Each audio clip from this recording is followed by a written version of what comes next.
तारीख कौन सी लिखे, पता कैसे चलेगा कि ये हुक्म अभी करें या हुक्म बाद का पिछला है? तय किया इसको, अब हिजरत से शुरुआत की, इसलिए हमारे कैलेंडर को क्या कहते हैं? हिजरी। और तीसरी बड़ी बात है कि एक अपने आप को हाजी कहलाने वाला, नमाजी कहलाने वाला बुनियादी अकायद से महरूम है। उसे मालूम ही नहीं कि 12 महीने कौन से, 12 महीनों के नाम क्या है, 12 महीनों की तरतीब क्या है? सही कह रहा हूं? क्यों? इसकी वजह यह है कि जो बुनियादी चीज ईमान है उसी से हम महरूम है। बुनियादी चीज जो ईमान है उसी से महरूम है। उलमा ने लिखा है, एक बड़े आलिम ने अपनी बड़ी किताब में लिखा है कि उम्मत मुस्लिमा का अक्सर तबका वो है जो ये समझता है कि ईमान सीखने की चीज नहीं, ईमान सीखने की चीज नहीं। और उन्होंने अपनी किताब में लिखा कि अक्सर तबके का यह हाल है, वो ये समझते हैं कि मसाजिद सिर्फ नमाज के लिए। गलत नहीं सोच, मगर अपने हिंदुस्तान के बड़े आलिम हैं, यानी सारे मसलक, सारे मजहब जितने भी हिंदुस्तान में हो सकते हैं, उन सब के हदीस की सनद उन तक पहुंचती है, फिर आगे निकलती है। सोचो कितने बड़े होंगे। उन्होंने लिखा अपनी किताब में कि ये दोनों तबके से जो ताल्लुक रखते हैं, जिनका तसव्वुर है कि ईमान सीखने की चीज नहीं, या जिनका तसव्वुर है कि मसाजिद सिर्फ नमाज के लिए है, तो उन्होंने लिखा अपनी किताब में ये दोनों तबके धोखे में। किसमें? धोखे में। इससे मैंने बात आज की कि ये महीना जो चल रहा है कुर्बानी का है, इसका है कुर्बानी। और अल्लाह सुब्हानहु व तआला अपने बंदों से हर अमल में कुर्बानी चाहते हैं। नमाज पढ़े कुर्बानी के साथ, रोजा रखे कुर्बानी के साथ, दावत दे कुर्बानी के साथ, मेहनत करे कुर्बानी के साथ। कुर्बानी का क्या मतलब है? कुर्बानी का एक मतलब तो ये है कि छुरी का जानवर के गले पर चलना, उसे ज़बह करना अल्लाह के नाम, ये है कुर्बानी। मतलब असल कुर्बानी ये है जो अल्लाह सुब्हानहु व तआला को मतलूब और मकसूद है। अल्लाह चाहते हैं जिसके बदले में अल्लाह हिदायत भी देंगे और उसके बदले में अल्लाह नूर भी देंगे। तो उसके बदले में क्या मिलेगा? अल्लाह का कुर्ब, अल्लाह का साथ। कुर्बानी किसको कहते हैं? अजीब लिखा उलमा ने कि कुर्बानी कहते हैं हर वो अमल जो अल्लाह के लिए किया जाए और अपनी चाहत के खिलाफ, अपनी राहत और आराम के खिलाफ, अपनी चीजों के खिलाफ, अपनी सारी चीजों के खिलाफ अल्लाह के उन्वान पर, अल्लाह के नबी के काम पर कदम उठाना, इसको कहते हैं कुर्बानी। मिजाज के खिलाफ, मन के खिलाफ, माहौल के खिलाफ, मौसम के खिलाफ, मुशाहदे के खिलाफ, तजर्बे के खिलाफ। तजर्बा तो ये कहता है, मुशाहदा ये कहता है, मालूमात ये कहती है, लोग ये कहते हैं, मार्केट ये कहती है, दुकान ये कहती है, मगर इन सब के खिलाफ कदम उठाकर नमाज के लिए आ जाना, तो एक तो है कि सारे नक्शों को तोड़कर आना, एक ही नक्शों को छोड़कर आना, और इसके मुकाबले में एक ये है सब नक्शों की तरतीब बनाकर आना।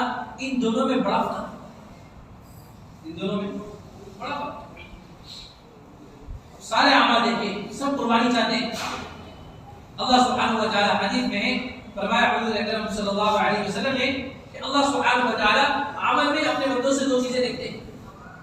कोई भी अमल कितनी चीजें देखते हैं? दो। सबसे पहले अल्लाह देखते हैं कि कर किसके लिए रहा है। मेरी बात समझ? अल्लाह पहले क्या देखते हैं कि अमल किसके लिए कर रहा है। अगर अल्लाह के लिए है तो फिर बात आगे बढ़ती है, और अगर अल्लाह के लिए नहीं है तो अल्लाह सुब्हानहु व तआला उस अमल को, उस अमल के करने वाले को उसके हवाले कर देते हैं जिसके लिए अमल किया है। दुनिया में हमारे दिन की रोजमर्रा की जिंदगी में बीवी बच्चों के साथ सलूक, माँ बाप के साथ सलूक, आस पड़ोस वालों के साथ सलूक, भाई बहनों के साथ सलूक, रिश्तेदारों के साथ सलूक। बाजार वाला है तो बाजार का दी, दुकान वाला है तो दुकान का दी, मुलाजिम है तो मुलाजमत का दी, जमीन वाले हैं तो उसका दी, बाप वाले हैं तो उसका दी। रोजमर्रा की जिंदगी में चाहे बंदा दुनिया को कोई अमल करे या दीन का करे, अल्लाह पहले देखते हैं किसके लिए है। अगर अल्लाह के लिए है तो फिर मैंने आपसे के बाद आगे बढ़ेगी। और दूसरी चीज अल्लाह सुब्हानहु व तआला देखते हैं कि इसमें कुर्बानी कितनी है, मुजाहदा कितना है। इसलिए हुजूर अकरम सल्लल्लाहु अलैहि वसल्लम ने फरमाया अम्मी जान आयशा रज़ियल्लाहु अन्हा से कि तुम्हें जो अजर मिलेगा तुम्हारी मशक्कत के बदले मिलेगा। अजर नजदीक किस वक्त मिलता है? मशक्कत के वक्त। वरना एक आमल तो ये है कि नमाज का वक्त हो चुका है, नमाज पढ़ने आना है, ईशा की नमाज, और अब दुकान ये कहती है, बाजार ये कहते हैं, रिश्तेदार ये कहते हैं, मेहमान ये कहते हैं, बीमारी ये कहती है, सफर ये तकाजा करता है, बीमारी ये कहती है, इन सारी चीजों को छोड़कर आना, ये बनेगी कुर्बानी। मेरी बात समझ में? अब ये बनेगी कुर्बानी। वरना ये कहना कि ठीक है 9 बजे की नमाज है, फजर तक का वक्त है, रात में सोने से पहले पढ़ेंगे, तो एक तो उसको गुनाह मिलेगा सुस्ती का, दूसरा गुनाह मिलेगा कायदे से छोड़ने। एक मेरी मिसाल ऐसी है, हुजूर अकरम सल्लल्लाहु अलैहि वसल्लम के नजदीक सबसे बड़ा जुर्म अगर कोई शुमार होता था, सबसे बड़ा जुर्म हुजूर के रात से हुजूर का रात फाश करने से भी बड़ा, उम्महातुल मुमिनीन में सबसे पाकीज़ा, सारे पाकीज़ा हैं, और हुजूर की लाडली चहेती अम्मी जान आयशा रज़ियल्लाहु तआला अन्हा, इन पर तहमत रखी है, इससे भी बड़ा जुर्म हो सकता है। अल्लाह ना करे कभी ऐसा मौका आया, फिर वो तो बात छोड़े, दूर की है, अगर बच्चे पर किसी ने हाथ उठाया है तो बाप बर्दाश्त नहीं करता, तो मोते को हाथ उठाने वाले, फिर उससे रिश्ते नाते, ताल्लुकात, रिश्तेदारी, सारी चीजें खत्म।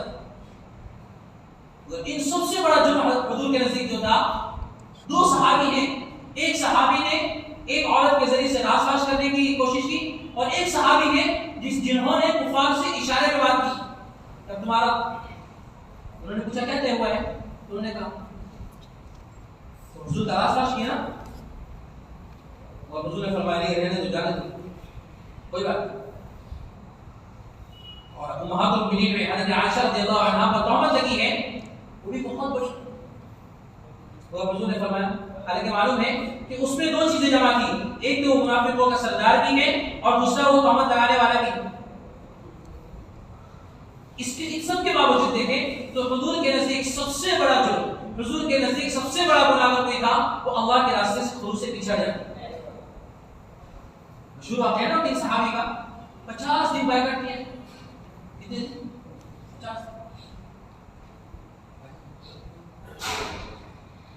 50 दिन का बाइकाट। जरा सोचो सही कि क्या वजह है ऐसी? वे अल्लाह के रास्ते में तो जाना है, बीवी बच्चों को तो छोड़ना है, दुकान कारोबार बाजार को तो छोड़ना है, थोड़े वक्त के लिए अल्लाह के रास्ते में जाना है, थोड़ा पीछे रह गए कि क्या गुनाह किया?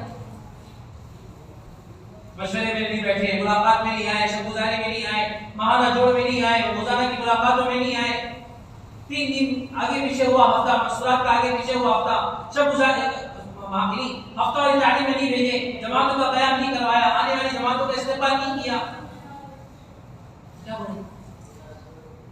तो क्या हुआ? आइंदा देख लेंगे, इस मशवरे में नहीं, आइंदा मशवरे में पहुंच जाएंगे, इस शब-गुज़ारी में नहीं, आइंदा में पहुंच जाएंगे, इस महाना जोड़ में नहीं, आइंदा में चले जाएंगे। मगर चूंकि हुजूर अकरम सल्लल्लाहु अलैहि वसल्लम ने सहाबा का मिजाज बनाया था, और ये बात सिखाई थी कि ईमान ये अहम है, जब ईमान पर मेहनत होगी ये सारे अमाल वजूद में आएंगे। जमीन पर मेहनत नहीं हुई है, बंजर के लायक जमीन ही बनाई, अनार का दरख्त लगेगा, हाँ क्या है, ना उसमें आम लगे, न सेब लगे, न अनार लगे, न अंगूर लगे, न खजूर लगे, न जैतून लगे, कुछ भी नहीं।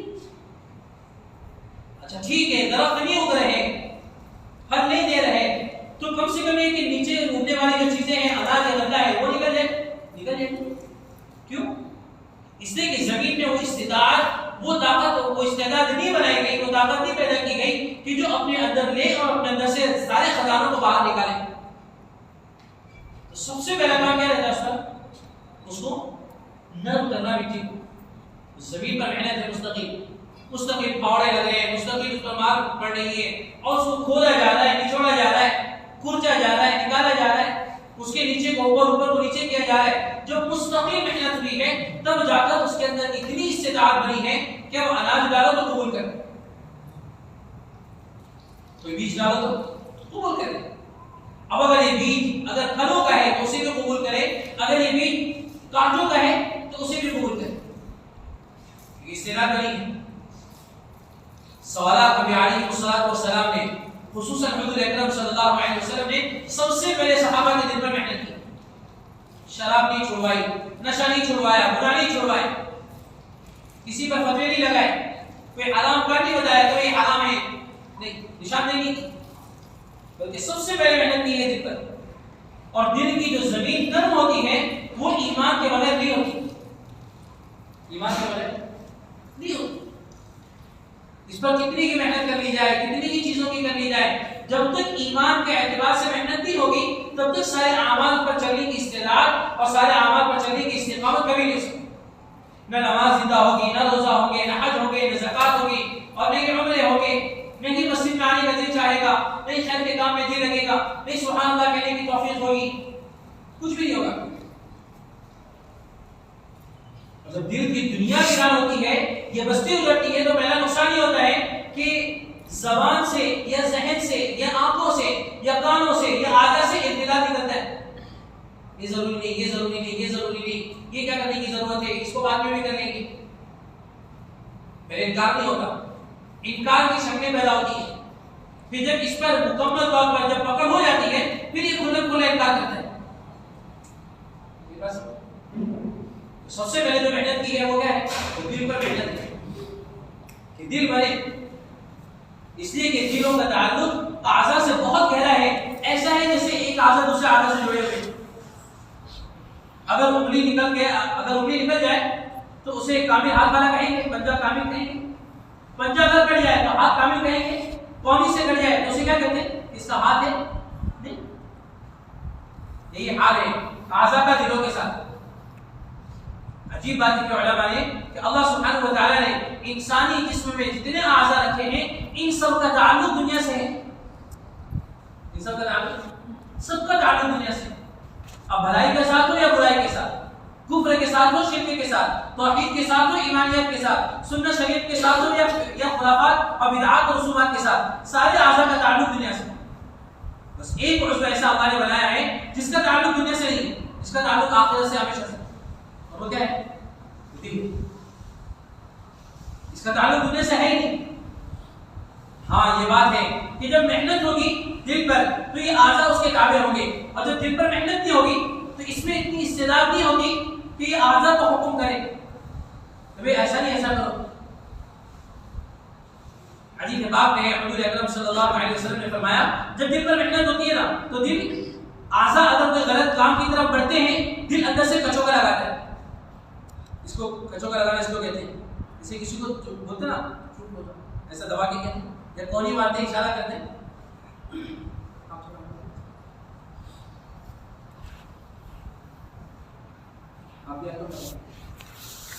हदीस में क्या है, दिल अंदर से कचोका लगाता है, ये गलत है। आंख उठी तो आंख उठने से पहले दिमाग में ख्याल आया, तसव्वुर गुजरा तो दिल कहता है कि नहीं ये गलत है, हराम है। ज़बान अगर कुछ कहना चाहती है गुस्से में, दिल अंदर से कहता है नहीं ये गलत है। कान को सुनने को जी चाहता है तो कान को ये कहता है, हुक्म देता है दिल नहीं ये गलत है। शर्मगाह का इस्तेमाल गलत होना चाहता है तो फौरन कहता है नहीं ये गलत है। हाथ पैर का इस्तेमाल गलत होना चाहता है, दिल कहता है नहीं गलत है। माल का इस्तेमाल गलत होता है तो दिल कहता है नहीं ये गलत है। वैसे भी कहता है दिल ये गलत है। झूठ बोलना कौन अच्छा समझता है, गाली देना किसको अच्छा लगता है, धोखा देना कोई पसंद नहीं करता। दिल रहनुमाई उनको भी करता है मगर इस्तेदाद इतनी नहीं बनी उसके अंदर कि वो हुक्म सादिर करे और आज़ा को रोक ले, आज़ा को थाम ले कि नहीं ये गलत है। और इस्तेदाद जो बनती है वो ईमान की मेहनत से। इससे उलमा ने लिखा है कि जैसे नमाज पढ़ना फर्ज है, ज़कात देना फर्ज है, रोजा रखना फर्ज है, हज करना फर्ज है, ऐसे ही ईमान की मेहनत ये भी फर्ज है। और हर ईमान वाले पर इतनी मेहनत तो फर्ज है कि जिससे वो शिर्क से बचे। बस इतनी सी बात, बस इतनी सी बात कि इतना ईमान हर एक के दिल में सीखना फर्ज है जिससे वो शिर्क से बचे। अब बताओ हम अपने अतराफ में गौर करें, ईमान की बड़ी अलामत शुक्र है और कुफ्र की बड़ी अलामत शिर्क है। किसको कहते हैं शुक्र और शिर्क? बस अल्फाज का फर्क है, तीनों में तीन तीन हर्फ है, शुक्र और शिर्क। उलमा ने लिखा है कि किसी भी चीज की निस्बत अल्लाह की तरफ हो तो ये शुक्र है, किसी तरफ अल्लाह की तरफ। जिससे उलमा ने लिखा है कि अपने बच्चों को अल्हम्दुलिल्लाह कहने की आदत बचपन से डालो। अपने घर की औरतों को अल्लाह की शुक्र की आदत पहले दिन से डालो। चलो क्या हाल है, कैसे चल रहे, दुकानदारी का क्या हाल है, घर में सब कैसे? अल्हम्दुलिल्लाह। बच्चों को खाना खिलाओ तो कहो कि किसने खिलाया? अल्लाह ने। कहो अल्हम्दुलिल्लाह। वरना अगर अल्हम्दुलिल्लाह कहने की आदत नहीं पड़ी तो बड़े से बड़ा अमल करेगा और कहेगा मैंने किया। बड़े से बड़ा अमल करेगा और कहेगा मैंने किया। फिर ये जिहाद भी करेगा, कहेगा मैंने किया। ये मुकाबला भी करेगा और फुतूहात भी होगी, फिर भी कहेगा मैंने किया। नमाज पढ़ता रहेगा और कहेगा भाई फला तो नमाज भी नहीं पढ़ता, मैंने नमाज पढ़ी है। ये है बड़े से बड़ा अमल करेगा और कहेगा क्या? और अल्हम्दुलिल्लाह की जब आदत पड़ेगी अल्लाह के शुक्र की, तो अल्लाह सुब्हानहू व तआला सबसे पहले खूबी ये पैदा करेंगे उसके दिल में कि बड़े से बड़ा अमल करके कहेगा अल्लाह मैं कुछ नहीं, मैं कुछ नहीं। ये है कलीमे का असल मकसद जो हमें पहुंचना है इस मेहनत से वहां। मैं कुछ नहीं। ला इलाहा इल्लल्लाह में सबसे पहले जो नफी है ना वो अपनी जात की। इंसान आराम से आंखें से कहता है भाई आसमान से नहीं होता, बारिश से नहीं होता, पहाड़ से नहीं होता, फला ताकत से नहीं होता, फला चीजों से नहीं होता। तो फिर आपकी जुमले ये है कि घर में आने के बाद अगर कोई मिजाज बिगड़ जाए ना तो कहते हैं ये मैंने लाया था, ये मैंने किया था, मैं कमाऊंगा तो तुम भूखे मरो। बच्चे अगर नाफरमानी करे तो कहते हैं मैंने कमाया है तो पढ़ाया, तो बड़े हो, तो किसी लायक बने हो। है नहीं ऐसा? और किसी भी चीज की निस्बत अल्लाह के घर की तरफ हो ये शिर्क है, शिर्क। और अल्लाह सुब्हानहू व तआला को अल्लाह की कसम किसी भी अमल में जर्रा बराबर भी शिर्क अल्लाह को पसंद नहीं कि अदना सी निस्बत अल्लाह के घर की तरफ कोई करे। अदना सी निस्बत कह रहा हूं मैं, बड़ी निस्बत नहीं। कैसी? अदना सी निस्बत अल्लाह को पसंद नहीं कि अल्लाह के घर की तरफ, क्योंकि जिसको भी मिला है अल्लाह ने दिया है, अल्लाह से मिला है, चाहे ईमान हो, चाहे अमाल हो, चाहे दीन हो, चाहे दुनिया हो, सब अल्लाह ने दिया है। तो फिर निस्बत किसकी तरफ हो? आपको इसकी छोटी सी मिसाल दूं। हम अपने रोजमर्रा की जिंदगी में अगर घरों में देखें, चूंकि माहौल नहीं होने की वजह से, मिजाज न बनने की वजह से और घर में अमाल न होने की वजह से सबसे बड़ा मसला यह है कि ज़ाहिरी दीन मौजूद है मगर जो असल दीन को ग़िज़ा चाहिए ना दीन की, वो नहीं। तो इसकी वजह से होता क्या है, घर में कोई चीज आई, बच्चों ने पूछा, आम सवाल करते रहते बच्चे, ये कहां से आया, ये किसने दिया, ये किसने लाया, ये किसने किया, ये ऐसा वैसा। तो फौरन घर के औरतों की जबान से या बच्चों की जबान से निकलता है अब्बा लाए, अम्मा लाए, खाला लाए, दादा लाए, नाना लाए, फूफा लाए, सब निस्बतें गैरों की तरफ करना शुरू कर देते। हालांकि अगर देखा जाए इंसाफ की नजरों से तो ये जवाब गलत नहीं, जवाब गलत है नहीं। भाई आपने कपड़ा कहां से खरीदा? फला दुकान से। ये चीज कहां से खरीदी? फला दुकान से। मगर अल्लाह सुब्हानहू व तआला निस्बत भी गवारा नहीं करते। सबसे पहले अल्लाह ये सुनना पसंद करते हैं अल्लाह ने दिया है और यहां से दिया, घर में चीज आई है अल्लाह ने भेजा है इनके जरिए से। जब जितनी बार निस्बत अल्लाह की तरफ, अल्लाह की तरफ, अल्लाह की तरफ होगी तो दिल के अंदर की कैफियत बनेगी कि नहीं अल्लाह करते हैं, अल्लाह खिलाते हैं, अल्लाह पिलाते हैं, अल्लाह दिलाते हैं, सारा निजाम अल्लाह के हाथ में।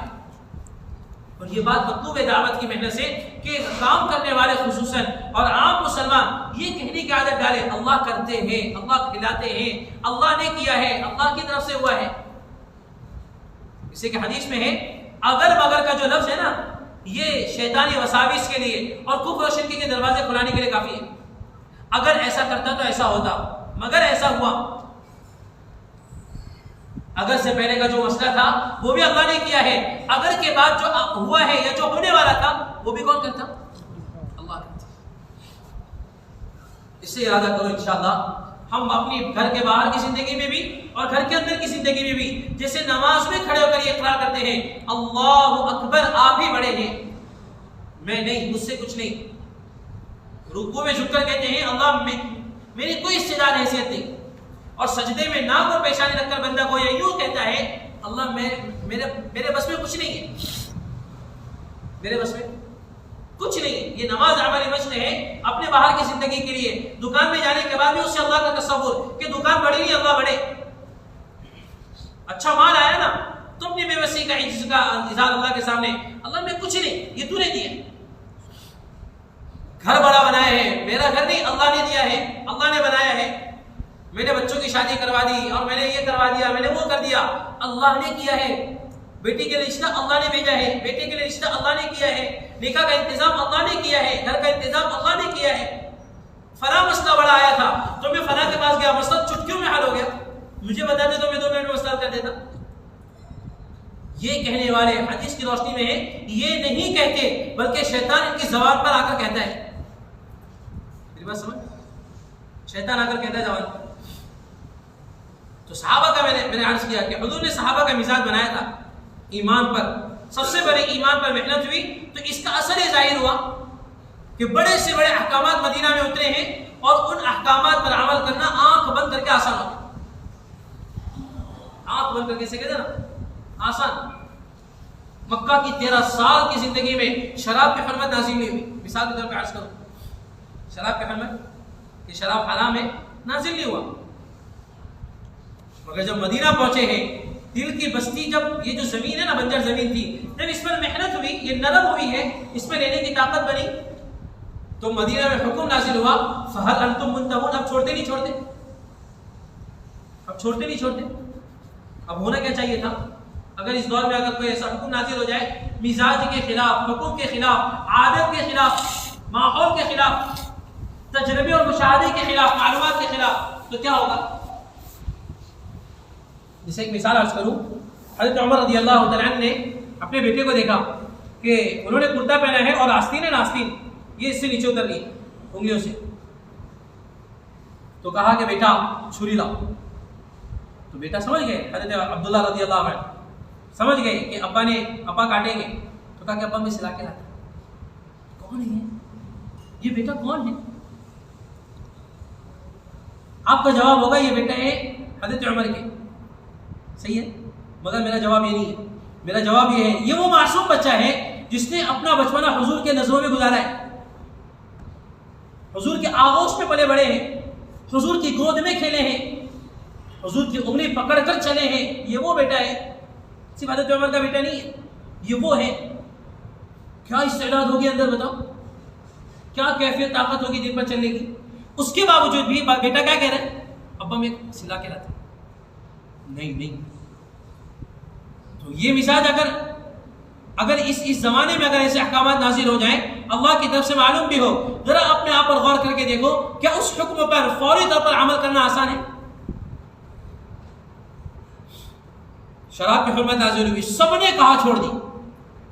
जिनके पास ड्रम भर गए थे उंडेल दी, जिनके गिलास में थी उन्होंने फेंक दी, जिन्होंने मुंह में नहीं थी उसको थूक दिया, और जो पी चुके थे उन्होंने उल्टी कर दी, फौरन उंगली रख के उल्टी की। ऐसी पर्दे का हुक्म नाजिल हुआ। दिल की जब जमीन बनी थी तो इस्तेदाद बनी कि फौरन हुक्म को लिया है, और हुक्म पर ऐसा लिया कि जो जहां पर औरत थी वो वहीं बैठ गई। अब नहीं उठ सकते यहां से कदम भी, इसलिए कि अल्लाह का फरमान हुजूर की ज़बान से जारी हुआ है कि अब पर्दा फर्ज हो चुका है। अब हम एक कदम नहीं बढ़ा सकते अल्लाह के हुक्म के खिलाफ, एक कदम। हालांकि उलमा ने लिखा है इजाजत है, इजाजत है। जैसे आते ना हमारे मसले पूछने के लिए, कोई तो रास्ता होगा, कोई तो रास्ता होगा। अच्छा ऐसा नहीं तो 3 मरतबा घुमा के पूछते, 3 मरतबा कि भाई कोई तो रास्ता बताओ, कोई तो हल बताओ। अच्छा इस बार अगर कर लूँ तो आइंदा ना करूँ तो चलेगा? ये नहीं, उन्होंने फौरन पैगाम भिजवाया कि जल्दी से चादर लेकर आओ, और फिर उस वक्त तक उठेंगे नहीं जब तक कि चादर नहीं आती। बैठे रहे, जम गए वहां पे। हुजूर ने फरमाया बैठ जाओ। कुछ वाकया है, तो एक साहब चल रहे थे पड़ोस से, बैठ गए।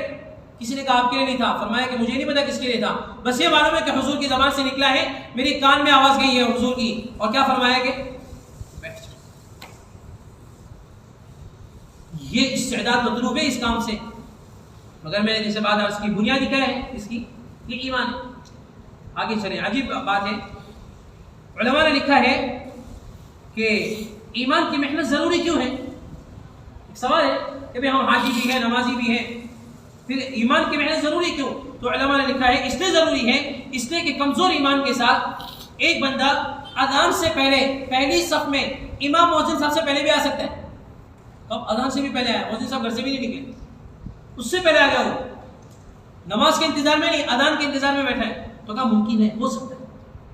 कमजोर ईमान के साथ ये हज भी कर सकता है, रोजे भी रख सकता है, ज़कात भी दे सकता है, उम्रे पे उम्रे भी कर सकता है, मगर अल्लाह की कसम ये कमजोर ईमान के साथ हराम से नहीं बच सकता।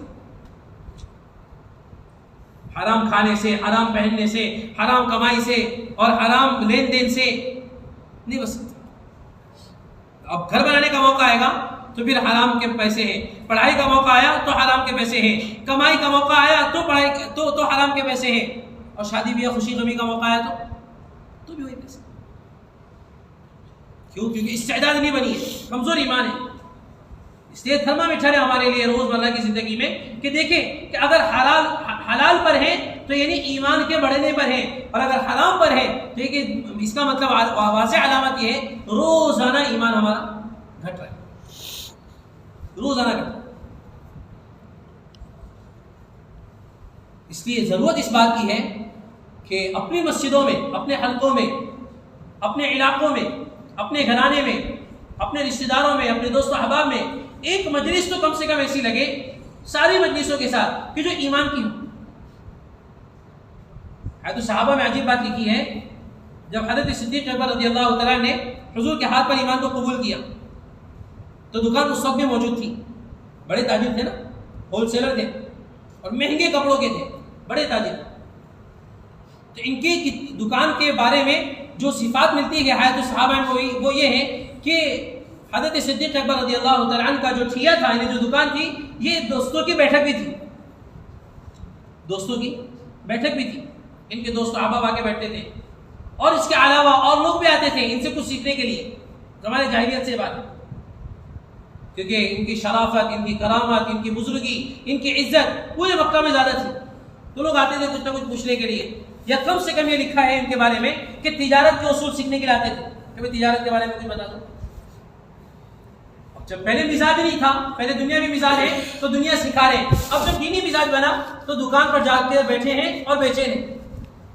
अब जो जैसे ही फौरन इनके दोस्तों अहबाब आए, सबसे पहले उन्होंने खैर खैरियत से पहले उन्होंने दावत पेश की, सबसे पहले उन्होंने दावत पेश की। पहले मिजाज नहीं था, पहले मालूम नहीं था, अब मालूम हो चुका है, तो अब मिजाज हमारा ये बने कि जब भी किसी से मिले पहले सवाल ये हो कि भाई क्या हाल है ईमान।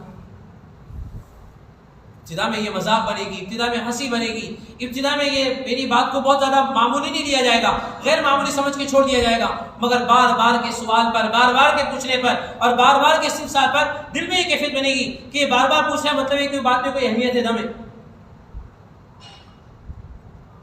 तो ये बात मतलूब है, करेंगे इंशाअल्लाह रोजाना। बल्कि सुना बुजुर्गों से मरकज में कि रोजाना जिक्र की तरह ये जबान पर रटाएं बच्चों को और घर में यानी घर की औरतों को अल्लाह करते हैं। किताबों में अजीब तरबियत का वाक़या लिखा है कि एक बुजुर्ग ने अपने बच्चे को चंद कलिमात याद करवाए और कहने लगे, बेटा सिर्फ इन कलिमात का विर्द अगर तुमने कर लिया तो मिजाज तुम्हारा बचपन से बनेगा कि तुम हर वक्त उन चीजों को महसूस करोगे। उसमें से पहला था अल्लाहु नाज़िरी, अल्लाहु शाहिदी, अल्लाहु मई, अल्लाह मुझे देख रहे हैं, अल्लाह मेरे साथ है, अल्लाह मुझे सुन रहे हैं। जब ये तीन कैफियत बन जाएगी रटते रटते रटते रटते, और जब ये कैफियत बनेगी, बताओ इसका आँख गलत उठेगी, जबान का इस्तेमाल गलत होगा, कान का इस्तेमाल गलत होगा, बल्कि इस्तेमाल गलत होने की बात दूर की है, दिल में धड़कन भी गलत नहीं उठेगी, दिमाग में सोच भी गलत नहीं आएगी, पैसों का इस्तेमाल गलत नहीं होगा, लेन देन गलत नहीं होंगे, शादी ब्याह खुशी गमी मौत मिटनी, ये सारी की सारी चीजें हुजूर अकरम सल्लल्लाहु अलैहि वसल्लम के पाकीज़ा तरीकों पर होगी। सही कह रहा हूं गलत? क्यों? इसलिए कि आदत बनी है, अल्लाह करते हैं, अल्लाह पालते हैं, अल्लाह खिलाते हैं, बच्चों को भी आदत डलवाएं। एक तस्बीह कम से कम ऐसी ज़बान पर रटे कि इसमें कहें अल्लाह करते हैं, अल्लाह करते हैं, अल्लाह करते हैं, अल्लाह करते हैं। क्योंकि पहले ज़बान के बोल बनेंगे, फिर वो दिल का हिस्सा बनेंगे यकीन का। इसलिए कि जिस बात की तकरार होती है वो बात दिल में जगह पकड़ती है, और जिस बात की तकरार नहीं होती वो बात अमल में भी नहीं आती। अब ये बात की तकरार बचपन से देखें कि भाई मेहनत करेंगे तो कमाएंगे, कमाएंगे तो पैसे मिलेंगे, पैसे मिलेंगे तो ख्वाब पूरे होंगे, तो इसलिए सब के सब लग गए, पूरी दुनिया लग गई। छोटे क्या, बड़े क्या, समझदार क्या, बेवकूफ क्या, पढ़े लिखे क्या, अनपढ़ क्या, सब लगे। क्यों? क्योंकि एक बात समझ में आई है कि इनसे पढ़ेंगे, इनसे होगा। और ये मिजाज कैसा बना? अल्लाह अकबर, कि जिनके बारे में अल्लाह सुब्हानहु व तआला ने कुरान में कहा, रिजालुन सदक़ू मा आहदुल्लाह अलैहि, रिजालुन ला तुल्हिहिम तिजारा। अल्लाह ने सहाबा का नाम नहीं लिया कि फला सहाबी या फला सहाबी, ये सहाबा की जमात नहीं कहा, या हुजूर अकरम सल्लल्लाहु अलैहि वसल्लम के साथ ही नहीं कहा, बल्कि अल्लाह सुब्हानहु व तआला ने फरमाया चंद जवान मर्द ऐसे थे जिन्होंने अपने वादे को सच कर दिखाया। दो मतलब है, एक तो वो वादा जो अल्लाह ने किया, एक वो वादा जो अल्लाह से इन्होंने किया। अल्लाह ने इनसे वादा किया कि तुम अगर ये करोगे तो हम तुम्हें वो देंगे, तो उस वादे को भी सच कर दिखाया। और एक अल्लाह से किया इन्होंने वादा है कि या तो जान रहेगी या इस्लाम रहेगा, इस्लाम जिंदा होगा। इन्होंने करके दिखाया, या तो इस्लाम को जिंदा करके दिखाया है मुल्कों में, इलाकों में, जिंदगियों में, खानदानों में, घराने में, या ये कि उनकी मुल्कों में उनकी कब्रें बनी। अल्लाह ने इसकी तस्दीक की, रिजालुन सदक़ू मा आहदुल्लाह अलैहि, जिन्होंने अल्लाह से वादा सच कर दिखाया। और कैसे जवाब मर्द थे कि जिनका मिजाज ये बना है, वो तिजारत में भी है, वो ज़राअत में भी है, वो बागात में भी है, वो खेती बाड़ी में भी है, वो दुनियावी तिजारत के सफर पर भी है, मगर ये सारे तामझाम इनको है ना, न नमाज से रोकते, न ज़कात से रोकते, न इलाए कलिमतुल्लाह से इनको रोकते।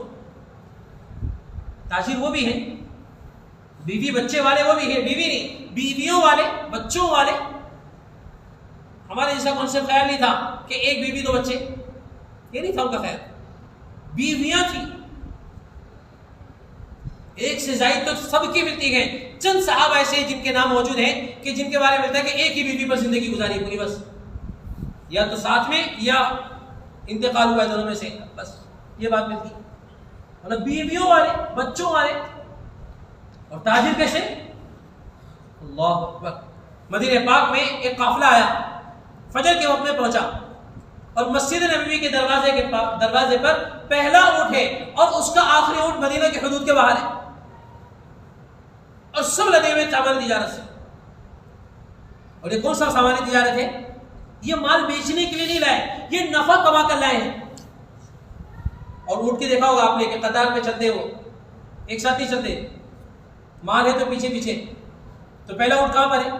मस्जिद नबवी के दरवाजे पर, और आखिरी ऊंट कहां है? मदीना पाक के हुदूद के बाहर। आपको समझने में आसानी होगी। अभी इस वक्त में मस्जिद नबवी जितनी बड़ी है, उसका सहन वगैरह सब मिलाकर हुजूर के जमाने में इतना बड़ा शहर था, और मस्जिद, और फिर मदीना की आबादी कहां तक की? पहाड़ों के भी बाहर, उसके बाहर मदीना के हुदूद के कितने ऊंट होंगे सोचो। हमारे जाने वाले हाजी बाजार अच्छे से जानते हैं, मगर पूरी मस्जिद नहीं देख पाते। दुकान मालूम है, फला फला फला फला जगह फला चीज है, मगर पूरी मस्जिद नहीं देख पाते। मस्जिद नबी भी इतनी बड़ी, हुजूर के जमाने का देखो कितना बड़ा होगा, इतने सारे ऊँट हैं। हुजूर की जबान से सुना है कि अल्लाह के रास्ते में यानी चंदे का ऐलान हुआ है, पूरा का पूरा लगा दिया, और सोचा भी नहीं कि इसमें कितना रखना है, कितना देना है। सब का सब आए थे घर में रखने के लिए, और पहुंचे और कानों में आवाज पड़ी है अल्लाह के रास्ते में खर्च करने की, सब कसम लगा। बच्चों की इस्तेदाद ये बनी कि पंजों के बल खड़े होकर कह रहे हैं कि अल्लाह के रास्ते में जाना है।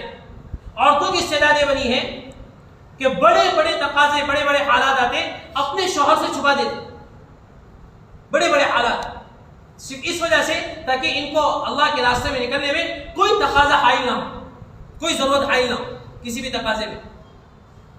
बड़े बड़े मसले। मगर देखो ये मिजाज बना कैसे है? इस मिजाज के बनने में जहां ईमान की मेहनत का और कुर्बानी का दखल है, वहीं ये मिजाज बनने में मस्जिद का बड़ा दखल है, बहुत बड़ा। इससे उलमा ने लिखा है, हुजूर जब दुनिया से जा रहे थे, जहां हुजूर अकरम सल्लल्लाहु अलैहि वसल्लम ने सहाबा में मेहनत के जरिए से सिफात भरी थी, कोई सिफात में बहुत ज्यादा आगे था, कोई सिफात में कम था, मगर दो सिफात ऐसी थी जो सारे सहाबा में, हज़रत अबू बकर में, खुलफाए राशिदीन में, टॉप 10 सहाबा जो हैं आशिरे मुबश्शरा उनमें, और इनके गुलामों में भी, इनके बच्चों में भी, इनकी औरतों में भी, सब में कोई ऐसा नहीं मिलेगा कि हुजूर की वफात हो रही हो और ये दो सिफात सारे सहाबा में से किसी एक में ना हो। वो कौन कौन सी है? एक तो ये कि कामिल ईमान वाले सहाबा कामिल दीनदार थे, कामिल दीनदार। ये नहीं कि दीन को ये बात ज्यादा जानते हैं, दीन को कम जानते हैं, ऐसा नहीं था। सारे सहाबा कामिल दीनदार थे। कामिल कैसे दीनदार थे? मैं आपको एक मिसाल दूं। हम दीनदारी समझते हैं कि सबसे आखिर में मस्जिद में आना और एक दो रकात मिल जाना, और नमाज पढ़कर सबसे पहले निकलना, उलमा ने लिखा है कि निफाक की बदतरीन किस्म है। माफ करना, किसकी बोलो, किसकी? निफाक, मुनाफिक जिसको कहते हैं मुनाफिक, इसकी कौन सी किस्म है? बदतरीन किस्म है, सबसे आखिर में आना, पहले बात।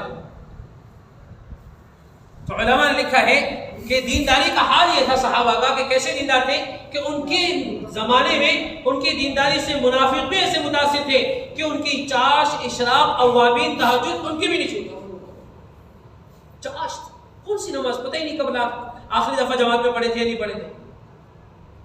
और एहतिमाम कौन सी नमाज का है? किसका? मुनाफिक का। कौन सी नमाज? फर्ज, जुमा, ईदेन, बकरीद नहीं, मगरिब। चाश का भी हाल ये था कि वो चाश भी नहीं छोड़ते थे। तकबीर औला के साथ एहतिमाम तो उनका भी था। अब सोचो जब मुनाफिकीन का ये हाल है तो हुजूर के सहाबा जो जान देने वाले हैं उनका क्या हाल होगा? ऐसे दीनदार में आ गए, ऐसे दिन में आ गए। इसलिए कि उलमा ने लिखा है कि सारी दीनदारी का मदार अल्लाह ने नमाज पर रखा है। जैसी नमाज होगी वैसे उसके सारे दिन होंगे। नमाज अच्छी है तो उसके सारी चीजें अच्छी है, और अगर नमाज ही खराब है तो जिसका नमाज के साथ ताल्लुक नहीं तो उस पर क्या, उस पर कैसे भरोसा किया जाए दुनियावी मामलात में? जो अल्लाह के साथ दगाबाजी नमाज में कर सकता है या नमाज भी चोरी कर सकता है, वो आपको धोखा क्यों नहीं देगा? वो आपसे झूठ क्यों नहीं बोलेगा? वो आपके साथ दगा क्यों नहीं करेगा? बदअहदी क्यों नहीं करेगा? क्योंकि जो अल्लाह के साथ मामले में सच्चा नहीं, वो बंदों के साथ मामले में सच्चा कैसे होगा? ये थी दीनदारी उनकी। और कैसी दीनदारी थी कि एक एक रकात में हज़रत उस्मान रज़ियल्लाहु अन्हु पूरा पूरा कुरान खत्म कर देते। ये मर्दों का हाल नमाजों का है। औरतों का हाल ये था, मिजान आयशा, हज़रत फातिमा और हज़रत शाबाना, राबिया बसरिया, ये औरतें कमजोर जिनको कहते हैं भाई तुम्हारे बस की बात नहीं, छोड़ दो, इनका हाल ये था। ठंडी की लंबी रातों में ईशा के बाद जल्दी से फारिग हो जाती सारे कामकाज से, और 2 रकात नमाज के लिए अल्लाहु अकबर कहकर हाथ बांधते, सलाम इस हालत में करते कि फजर की अज़ान का वक्त हो चुका होता। कितनी रकात?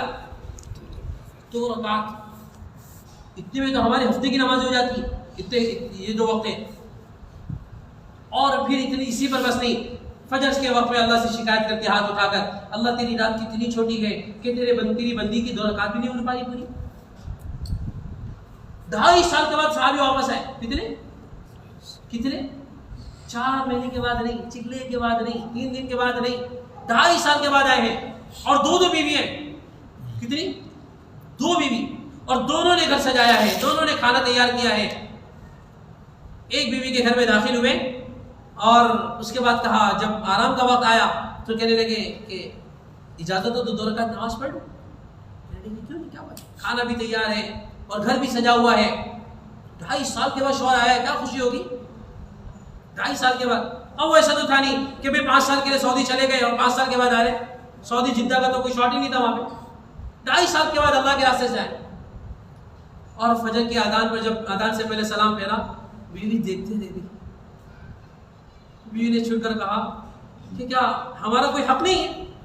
तो उसके माजरत करने लगे, अल्लाह की बंदी मुझे माफ करना, नमाज में जैसी में दाखिल हुआ तो मैं जन्नत की नेमतों में खो गया, दिल ही नहीं चाह के सलाम फेरूं। वहां सज धज के बीवी बैठी है, दस्तर भी सजा है, बिस्तर भी सजा हुआ है, दोनों इंतजार में है और दोनों को भूल गए। ये थी दीनदारी उनकी। ये दीनदारी, कामिल सहाबा दीनदार, और कामिल ईमान वाले सहाबा कामिल दीन के जिम्मेदार थे। किसी को बर्दाश्त नहीं था। वो तो एक जुमला निकला अबू बकर सिद्दीक की जबान से, तम्मद्दीन वन्क़तअल वही अयनक़ुस व अना हय्य, दीन मुकम्मल, वही बंद और दीन में कमी आए मैं जिंदा रहूं। ये तो अबू बकर की जबान से निकला है, जज्बात में निकला है, एहसास में निकला है, और इनके दिल की कैफियत में निकला है वो जुमला। मगर ये कैफियत देखें तो सारे सहाबा की निकला, एक की जबान से है, मगर कैफियत सबकी, कैफियत सबकी। ये मिजाज कैसे बना? ये मिजाज कैसे बना? इसमें जहां ईमान के सीखने में और ईमान की मेहनत में, कुर्बानी में बड़ा दखल है, खुरूज में, मकाम की मेहनत में बड़ा दखल है, ऐसे ही इस मिजाज के बनाने में मस्जिद की आबादी का बड़ा दखल है। इसलिए कि उलमा ने लिखा है क़यामत तक की सारी हिदायत, क़यामत तक की सारी तरबियत, क़यामत तक की सारी हिफाजत, क़यामत तक की सारी तरक्की और क़यामत तक की सारी कबूलियत अल्लाह सुब्हानहू व तआला ने सारे मुसलमानों की मस्जिद में रख दी है। सारी तरबियत, सारी हिफाजत मस्जिद में। उलमा ने लिखा है कि उम्मत का वो तबका जो मस्जिद से बाहर है वो हर वक्त खतरे में है, और उम्मत का वो तबका जो मस्जिद में है वो हर वक्त महफूज है। और जाहिर सी बात है जो खतरे में है वो कब गिरेगा पता है नहीं, क्योंकि रास्ते का इल्म नहीं, मंजिल का इल्म नहीं, रास्ते में रोशनी और टॉर्च नहीं, इंतजाम ही नहीं किसी चीज का, कब भटक जाए पता नहीं, कब कौन सा कितना उछले अंदाजा नहीं है, कब कौन से हादसे में पड़ जाए सोचा नहीं जा सकता। मगर उम्मत का वो तबका जो मस्जिद में है वो हर वक्त महफूज है। रोजाना की मुलाकातों से ये बात चाहिए जा रही है, एक एक को मस्जिद में लाना, मस्जिद में बिठाना, तालीम के हलकों में, फदाइल के हलकों में, ईमानियत के हलकों में, इल्म के हलकों में, कुरान के हलकों से गुजारना, सिर्फ इस वजह से इन हलकों से गुजारना है ताकि उसका रोजाना का मिजाज मस्जिद का बने। वरना अल्लाह की कसम मस्जिद का नहीं बनेगा तो अल्लाह से भी लेने का मिजाज नहीं बनेगा। अल्लाह से लेने का मिजाज कभी नहीं बन सकता। आज हालात क्यों है, परेशानी क्यों है, मसाइल क्यों है, अल्लाह से जो राबता है ना वो खत्म हो गया, वो राबते में दरार आ गई है। वरना देने वाला हाथ वही है, लेने वाले हाथ बदल गए। देने वाला हाथ वही जो उस वक्त था, फरिश्ते वही है, आज भी इंतजार में उतरने के, मगर कोई बुलावे तो सही, कोई उस रास्ते से उतारे तो सही, कोई उस रास्ते से आवाज तो दे, पुकारे तो सही। और वो कौन सा था? मस्जिद से होके गुजरता है वो रास्ता। अजीब बात लिखी उलमा ने कि मस्जिद के बाहर का जो दीन है वो मस्जिद के दीन पर मौकूफ है। बाहर के जो जितने शोबे हैं ना, अब चाहे वो हमारे शोबों में एक शोबा हमारे घराने का हो, एक शोबा तिजारत का हो, या उसके अलावा जितने भी शोबे हैं, इन सब के जो दीन का ताल्लुक है, हिफाजत का, इनकी आबादी का, इनकी तरक्की का, इनकी बका का, इन सब का ताल्लुक मस्जिद के ऊपर है। जो बात मस्जिद में वो बात इन सारे शोबों में, और जो बात मस्जिद में नहीं वो सारे शोबों में भी नहीं। इसकी मिसाल दी, कहने लगे कि एक शख्स है अपनी दुकान, मुलाजमत या अपनी ऑफिस, कंपनी या घर या शादी ब्याह या मौत मिट्टी जो भी छोड़कर मस्जिद में आया है, जल्दी नमाज पढ़ी है, तो एक फरिश्ता इंतजार में खड़ा रहता है। अगर इसने नमाज बनाकर पढ़ी है तो फिर ये नमाज को इकराम एहतराम के साथ ऊपर लेकर जाता है। और अगर नमाज अच्छी से नहीं पढ़ी, जल्दी में पढ़ी है, तो फिर वो काला कपड़ा लेकर, एक रिवाज में है गंदा कपड़ा लेकर, मैला कुचैला कपड़ा लेकर वो तैयार खड़ा रहता है। जैसे ही नमाज पढ़ी उसको पकड़ा, लपेटा, उसके मुंह पे मार के चला। न तू कबूल न तेरी नमाज, मतलब ये ना अल्लाह को तू चाहिए ना नमाज चाहिए। और फिर आगे की बात कही, अल्लाह अकबर, ये बनी ही भी नमाज जिन शौबों को छोड़कर आया है उनके बनाने की दुआ देती है। बात समझ, अल्लाह इसने इसकी वजह से मुझे बनाया है, अल्लाह उस शौबे को बनाया। और अगर नमाज को बिगाड़ कर पढ़ा है तो फिर ये नमाज बददुआ देती है, अल्लाह इसने फला की वजह से मुझे बिगाड़ा है, अल्लाह उसको बिगाड़ दिया। तो सबसे बड़ा मसला क्या मालूम है हमारे मार्केट में? कमा कर परेशान, कमा कर हालात में कमा रहे, पैसे खूब है, प्रॉपर्टी भी है, बैंक बैलेंस भी है, मगर परेशानी खत्म होने का नाम नहीं ले रही। वजह क्या है? नमाज खराब। नमाज क्यों खराब है? इसलिए कि मस्जिद में अमल नहीं है। यही है कि इसका ताल्लुक मस्जिद से नहीं। और तीसरी सिफत जो हुजूर ने सारे सहाबा में पैदा की थी वो ये थी, अजीम सिफत, सारे मर्द सहाबा का ताल्लुक हुजूर अकरम सल्लल्लाहु अलैहि वसल्लम ने मस्जिद से बनाया था। सारे मर्दों, सारे बालिग अफराद का, बच्चों का ताल्लुक मस्जिद से। एक भी आपको ऐसा नहीं मिलेगा कि जिसका ताल्लुक मस्जिद से ना, बल्कि उलमा ने लिखा है मुनाफिकीन का ताल्लुक भी मस्जिद से था। तभी तो आते थे ना चाशो इशराक के लिए, इनका ताल्लुक भी इसी से। अब बाहर जो था वो अलग है। एक मिसाल दूं आपको कि मस्जिद में जो आमाल है इसका कितना असर है, मस्जिद में जो आमाल है इसका कितना बड़ा असर है। हज़रत हंज़ला रज़ियल्लाहु तआला का मशहूर वाक़या, फारिग होकर अपने घर पर गए और अपने बीवी बच्चों के साथ बैठे ही थे, यकायक तब्दील हुई कैफियत, क्योंकि असर था ना मस्जिद का। किसी चीज का गलबा असर हो ना, जैसे कोई अगर नौजवान बेटा अपने वालिद का जनाजा दफना कराए, कोई बूढ़ा बाप अपने नौजवान का जनाजा दफना कराए और वो बात करते करते खो जाता है, एक तरफ देखने लग रहा है, या ये कि किसी को टिकटिकी बांध के देखने लग गया, इसने कभी क्या हो, हाँ क्या, होश में आता है उसके बाद, हालांकि आंखें खुली हुई है, बात सुन रहा है, बोल रहा है, मगर गुम हो गया। भाई क्या बात हुई? तो बेटी की याद है, अब्बा की याद है, नौजवान बेटा था अभी तो दफना कराया, अब वालिद का सहारा था अब ये भी दफना कराया। वो कैफियत का असर होता है, अच्छी हो या बुरी। इसे उलमा ने लिखा है कि बदनजरी का इतना गलत असर दिल पर पड़ता है कि सजदे में वो कैफियत जाहिर होती है, सजदे में वो कैफियत, नमाजों में वो कैफियत जाहिर होती है, क्योंकि गलत चीज का असर दिल पर चढ़ा है। अब जब मस्जिद में आमार है, रोजाना मुलाकातों की फिक्र है, रोजाना लोगों को लाना है, रोजाना कम में नमाज के दुरुस्त कराने की फिक्र है, अल्लाह से जोड़ने की फिक्र है, जब ये दूसरों को जोड़ने की फिक्र कर रहा तो खुद की कितनी फिक्र होगी कि अल्लाह से मेरा भी तो ताल्लुक बने, अल्लाह से मेरी भी तो कैफियत बने, अल्लाह से मेरी भी तो दोस्ती बने, अल्लाह से मेरी भी तो अपनाइयत बने, अल्लाह से मेरा भी तो कुर्ब बढ़े, मेरी भी तो नमाज बने। हजरत एक मरतबा कहने लगे कि एक सफर में जा रहे थे तो एयरपोर्ट पर पहुंचे, एक नौजवान बहुत दूर से गाड़ी भगाता हुआ आया,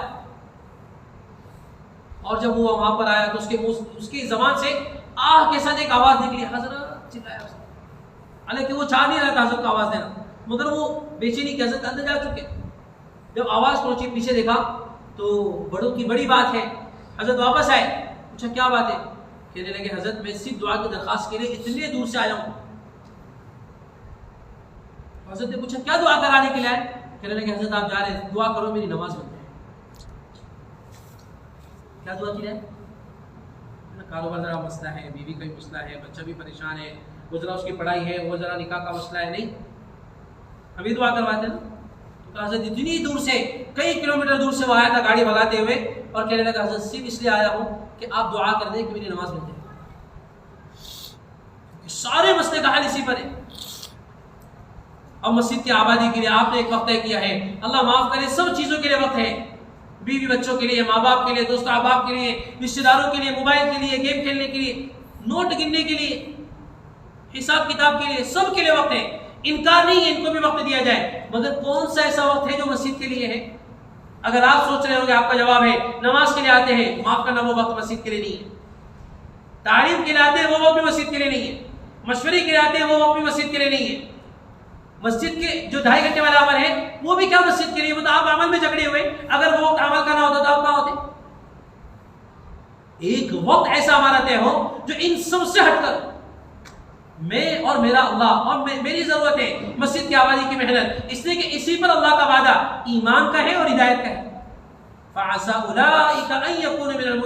अल्लाह ने फरमाया अगर ये अमल कर लिया मस्जिद की आबादी का तो अल्लाह करे मुमकिन है, करीब है, अल्लाह पाक इनको हिदायत दे, अल्लाह इनको हिदायत दे। अगर मशवरे में आ रहे हैं तो ये फिक्रों के लिए तो जमा होना ही है, अगर तालीम में आ रहे हैं तो ये मस्जिद की आपकी तालीम है, मस्जिद की आपकी अपनी जात की तालीम है।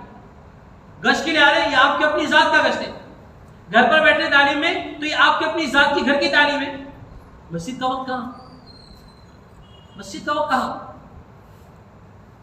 घर में सिर्फ जरूरत के लिए नहीं जाते, घर में सिर्फ सोने के लिए नहीं जाते, घर में सिर्फ खाने के लिए नहीं जाते, घर में सिर्फ नहाने धोने के लिए नहीं जाते, घर में सिर्फ बच्चों के लिए नहीं जाते, बल्कि इसके अलावा एक बड़ा वक्त ऐसा भी है घर में पड़े रहे,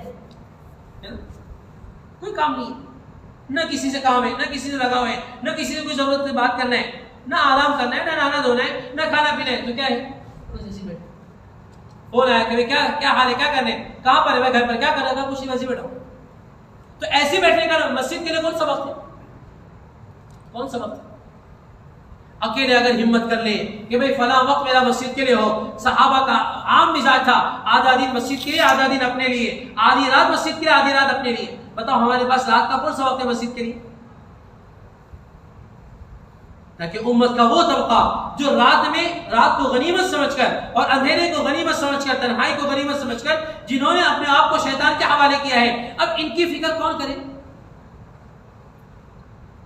एक बड़े मुल्क के बड़े शहर की कारगुजारी आई, साथी ने रात में 1-1:30 बजे मेहनत की मकामी के साथ मिलकर 50 से ज्यादा अफराद मस्जिद में रात में 1:30-2 बजे आए। और सब कहाँ से थे? सब ऐसी गैर आबाद अड्डों पे बैठे हुए थे, इस पर अल्लाह का कोई वादा नहीं। इसलिए एक वक्त तय करेंगे इंशाअल्लाह कि वो सिर्फ हमारा मस्जिद के लिए हो, दिन में भी और रात में भी। हज़रत ने तो यहाँ तक फरमाया, पहले तो हज़रत ये कह रहे थे वे मशवरे के लिए खड़े होकर किसी नमाज के बाद ऐलान करो कि भाई फिक्रों से ऐलान पेश करो कि भाई मशवरा होगा, आप सबसे गुजारिश से बैठो, वरना अल्लाह वहाँ फरमाए कि फिक्रें ऐसी महदूद हो गई हैं कि काम का मशवरा काम के करने वालों से, भाई चिल्ले वाले 4 महीने वाले बैठेंगे, हमारे 3 दिन वाले बैठेंगे तो उनसे मशवरा करेंगे। हालांकि मुलाकातें मेहनत तो उन पर है जो नमाज पढ़कर चले जाते हैं। हज़रत ने आगे की बात बताई, फरमाया कि जिस नमाज के बाद मस्जिद की आबादी की मेहनत करते हैं, किसी वक्त में खड़े होकर ऐलान किया जाए भाई नमाज के बाद मस्जिद की आबादी की मेहनत होगी, 2-3 हदीसें सुना दे, उन सबसे गुजारिश करें आप सब हमारे साथ शरीक हो। ये है काम। एक तो है कि नमाज के बाद आप मस्जिद की आबादी की मेहनत, अकेले अगर मस्जिद में खड़े हो रहे हैं तो जो वक्त आपने तय किया है उसमें इनफरादी अमाल कर सकते हैं। अगर साथ हो जाए तो आप दावत के इज्तिमाई अमाल शुरू कर दें। इब्तिदा तो करें कि अकेले बैठ के तालीम कर ली, अकेले कुरान सीख लिया, अकेले हल्का लगा लिया, अकेले इल्म के मुज़ाकरे खुद से कर लिए, ईमान के मुज़ाकरे खुद से कर लिए। एक बड़े आलिम गुजरे हैं फकीह, उनके बारे में किताबों में लिखा, उनको बड़ी बड़ी सारी किताबें आती तकरीबन। उनसे किसी ने पूछा कि भाई आप इतने, आपका हाफजा इतना अच्छा नहीं था, गबी थे, गबी यानी जहन कमजोर था, तो किताबें कैसे याद हो गई? कहने लगे हमारे घर में ना अम्मा ने एक बकरी पाली थी, मैं जो भी मदरसे में पढ़कर आता उसको सुनाता। किसको? कान पकड़ के, और जब कान छोड़ता तो बकरी कहती, उसको पूछते फहीम थी, कहती ना, वो कहती नहीं समझा, फिर उसको पूरा सबक सुनाते। ऐसा कई मर्तबा होता था, घंटों सुना सुना के सब याद रहता। जैसे मैंने बात अर्ज की ना कि जो बात मुज़ाकरे में आएगी वो बात दिल का और अमल का हिस्सा बनेगी, यकीन का। और जब एक मर्तबा यकीन का हिस्सा बन गई तो यहां के बाद जो जिंदगी होगी वो सिर्फ अल्लाह उसके बंदे वाली होगी, इसके बीच में कोई नहीं। जैसे सहाबा की थी, अब 1 से 2 अफराद हुए हैं या 2 से 3 हुए हैं, अब यहाँ से मेहनतें हैं, मुलाकातें हैं, लोगों की फिक्रें हैं, लोगों को लेकर आना है। हज़रत ने फरमाया आला दर्जे की तश्कील जैसे खुरूज की है, अदना दर्जे की कम से कम ये तश्कील हो जो उसके इससे कम पर ना छोड़ा जाए। भाई बताओ आप मस्जिद को कौन सा वक्त दोगे? जो वक्त दे उसको लिख लें, उसे मशवरे में रखकर वो मुलाकात का वक्त तय करें, और जब वो वक्त आ जाए, अगर वो मस्जिद में आ जाए फबीहा, ना आ सके तो उसके बाद जाकर मुलाकात करें और कहें आपने फला वक्त दिया था मस्जिद के लिए चलो। मैं आपको एक छोटी सी बात बताऊं, अल्लाह माफ करे, मेरी कमजोरी है कि जो अमल खत्म हुआ हमारे मस्जिद में 11 से 12 हमने शुरू किया था लॉकडाउन से पहले, तो उसमें एक नौजवान हाथ लगा।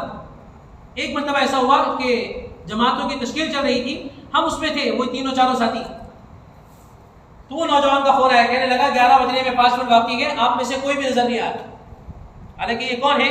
इसने खुद बताया कि महीनों हो गए मैंने नमाज नहीं पढ़ी, महीनों हो गए जुमा नहीं पढ़ी। कहने लगा कि आखिरी दफा मैंने ईद कब पढ़ी थी मुझे मालूम नहीं है। ये हमारे इलाके का हाल है। मगर जब मस्जिद की आबादी के उन्वान पर वो आया, मस्जिद की आबादी के उन्वान पर जब जमा हुआ तो उसकी एक कैफियत बनी कि चंद दिनों के बाद ये मिजाज बना है कि पाबंदी से आने भी लगा और सीखने भी लगा और ऐसे फिक्रों के साथ औरों को लाने लगा। एक दिन से दाखिल से पहुंचे हैं, उसने फोन करके पूछा भाई आप लोग 5 मिनट वाकई कोई नजर नहीं आया, और उस दिन वाकई में दाखिल हुई, आधा घंटा उस अकेले ने वो पूरा अमल संभाला। कहने लगा इसी अमल की वजह से मैं मुसलमान बनूं।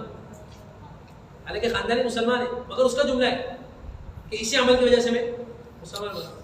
अल्लाह के फजल से एक मुल्क में जाना हुआ, वहां पर जब जमात में जब गए थे तो वहां असर के बाद जब मस्जिद की आबादी की मेहनत की और घंटा, सवा घंटा, आधा घंटा, पौना घंटा, तो उसमें तकरीबन एवरेज ये रहा 100-125 लोग रोजाना आते थे। सिर्फ इतना कहना उन्हें कि भाई मस्जिद में हदीस की तालीम हो रही है, ये दर्स हदीस हो रहा है, या हुजूर के फरमान और फरामीन और कलाम पढ़े जा रहे हैं, आपसे गुजारिश है आप चले। ये सबसे छोटी दावत है। आला दर्जे की बात है कि मुंतखब हदीस में हजरत ने जो मस्जिद के फजाइल पर जो हदीसें जमा की गई, 2-4 हदीसें याद कर ले और जाकर सुनाए। हजरत ने फरमाया कि खुरूज पर जो फजाइल है, अहादीस है और मस्जिद की आबादी के जो फजाइल है, इतना कहो कि मस्जिद के अतराफ में सबको याद है, सुन कर। क्योंकि 13 साल में हुजूर ने सिर्फ फजाइल सुनाए हैं, मक्का मदनी जिंदगी में 10 साल में सिर्फ खुरूज है।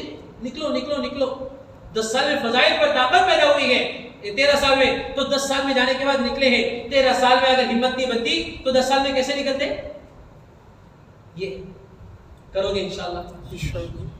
जब वहां पर जमा किए लोगों को, और उसमें तकरीबन 70-80% लोगों का हाल ये था कि अक्सर को कलमा याद,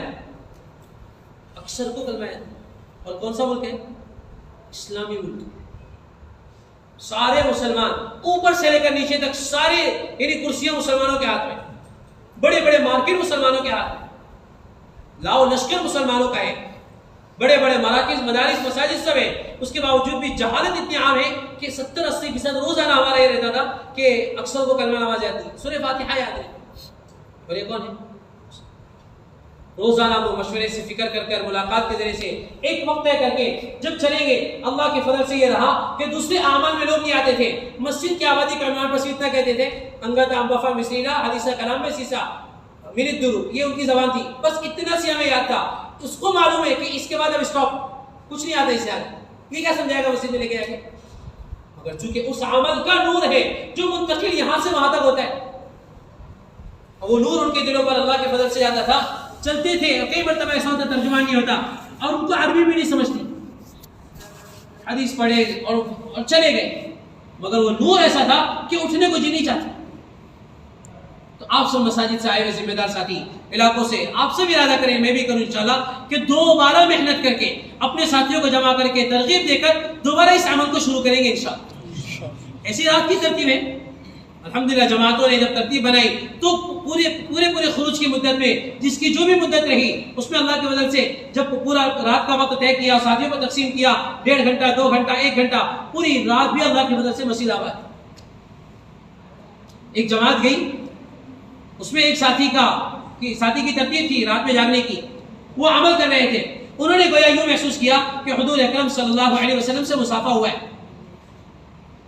और हुजूर फरमा रहे कि देखो फला साथी है ना, उसकी अगली बारी उसकी है और वो सो रहा है, उसको जगाओ। किसने कहा? हुजूर ने वो साथी को ख्वाब कि मैं फला की है, उसको जगाओ। इतना अहम अमल है मस्जिद की आबादी। एक कई सालों तक हुजूर अकरम सल्लल्लाहु अलैहि वसल्लम की मेहनत ऐसी थी, सहाबा ने ऐसा मिजाज माहौल बनाया था कि कई सालों तक मस्जिद नबवी 24 घंटे के लिए आबाद थी। इल्म के हल्क़ात भी देख लो माशाअल्लाह, इल्म के हल्के, दावत के हल्के, ईमानियत के हल्के रोजाना लगे हैं। अल्लाह करे हमारी मस्जिदें भी 24 घंटे के लिए ऐसी आबाद हो जाए। इसके लिए तश्कील है, जैसे खुरूज की तश्कील है, खुरूज की तरगीब है, और खुरूज के लिए वसूली है, ऐसे कि इसके लिए भी वसूलियाबी है। इसमें हज़रत ने फरमाया ऐसे लोगों से भी बात कर सकते हैं जो रिटायर्ड हो चुके हैं, अब कोई काम काज नहीं, उनसे बात करके मस्जिद में लाएं कि भाई आपका फला वक्त फारिग है, अब आपके काम कारोबार से फारिग हो चुके हैं, घर में भी आपको आराम करना है, इससे अच्छा है कि आप यहाँ मस्जिद में वक्त करेंगे इंशाअल्लाह। मगर रात की तरतीब में हज़रत ने फरमाया कि अगर जमात है तो फिर दस्तर बिस्तर लगाने की इजाजत है, और अगर जमात नहीं तो फिर दस्तर भी घर पे, बिस्तर भी घर पे। हज़रत ने यहाँ तक एहतमाम से फरमाया कि अगर 2 से 3 बजे की किसी की जिम्मेदारी है और 3 से 4 की है, तो 2 वाला साथी घर से मस्जिद आवे, 3 बजे तक अपने अमाल करे, और 3 के बाद घर पे नहीं जाए, बल्कि जिसकी बारी है उसको जगाए, मस्जिद रवाना करे, फिर अपने घर पर जाए। ये सहाबा की सुन्नत है। ये किसकी सुन्नत है? सहाबा।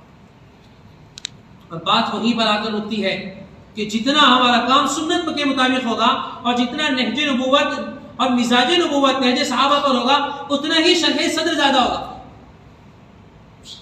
इसलिए हज़रत ने फरमाया कि हम हमारे अमले को नहज सहाबा मिजाज सहाबा पर मुजतमे भी होना है और मुनशरिह भी होना है, यानी जमा भी होना है और साफ दिल के साथ कि हाँ वाकई में ये काम हक और सच है। वरना मुजतमे है मुनशरिह नहीं तो काम नहीं बनेगा, इख्तिलाफ पैदा होगा, इख्तिलाफात होंगे, और मुनशरिह है मुजतमे नहीं है तो फिर काम नहीं कर पाएंगे, क्योंकि अमला ही नहीं है। अल्लाह का फजल है, आपके इलाके में काम करने वालों का, वक्त लगाए हुए साथियों का एक बड़ा अमला मौजूद है, एक बड़ी जमात मौजूद है। बस किसी वजह से दुनियावी ज़रूरतों की वजह से दावत के असीम तकाज़े छोड़ चुके हैं। अब उनसे बात की जाए, दोबारा मेहनत की जाए, क्योंकि हमारे पास तो काम में नाउमीदी है ही नहीं। मौलाना हुसैन अहमद बद्री रहमतुल्लाह अलैह बड़े आलिम गुजरे, इन्होंने फरमाया कि इलियास ने यास को आस में बदल दिया। मौलाना इलियास साहब की तरफ कहा कि इलियास ने, यास कहते हैं नाउमीदी को, आस कहते हैं उम्मीद को, कहा कि ये काम शुरू करके इलियास ने यास को आस में बदल दिया। दावत की मेहनत ही इसी का नाम है, इसको जर्र सकील कहा है। जर्र सकील का मतलब ये है कि जितनी खाई में कोई चीज गिर जाती है उसको निकालने के लिए उतनी ही वजनदार चीज होती है।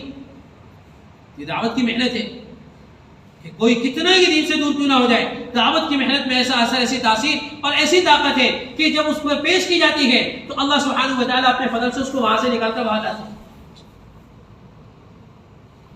उन्होंने इसमें असर रखा है, तासीर रखी है, मगर मेहनत का मुकल्लफ, मेहनत की जिम्मेदारी अल्लाह ने हम सब पर रखी है, हम सबको मुकल्लफ बनाया है। नतीजे क्या मुकल्लफ नहीं है कि भाई इतनी मेहनत हुई थी, कितनी जमातें बनी, कैसे नहीं बन पाई, कोई मसला नहीं। बनाने वाली जात अल्लाह की है, निकालने वाली जात भी अल्लाह की है।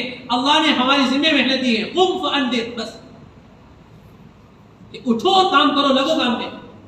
अल्लाह ने अपने नबी से किसी भी आयत में देख ले, ये हुक्म नहीं दिया कि आप काम करें, नतीजा देखें कितना है आपके पास, कहीं नहीं। या अय्युहल मुद्दस्सिर कुम फअंदिर व रब्बका फकब्बिर व सियाबका फताहिर, बस ये अहकामात उतरे अल्लाह की तरफ से। या अय्युहल मुज़्ज़मिल कुम अल-लैला इल्ला क़लीला, इन सारी आयतों में कहीं पर ये बात नहीं मिलती कि अल्लाह ने हुजूर को भी मुकल्लफ नतीजे का बनाया। तो हम तो नतीजे के मुकल्लफ नहीं। एक अरब आलिम कहने लगे, अगर हम काम करने वालों को नतीजा चाहिए तो पहले उम्र नूह 950 साल की।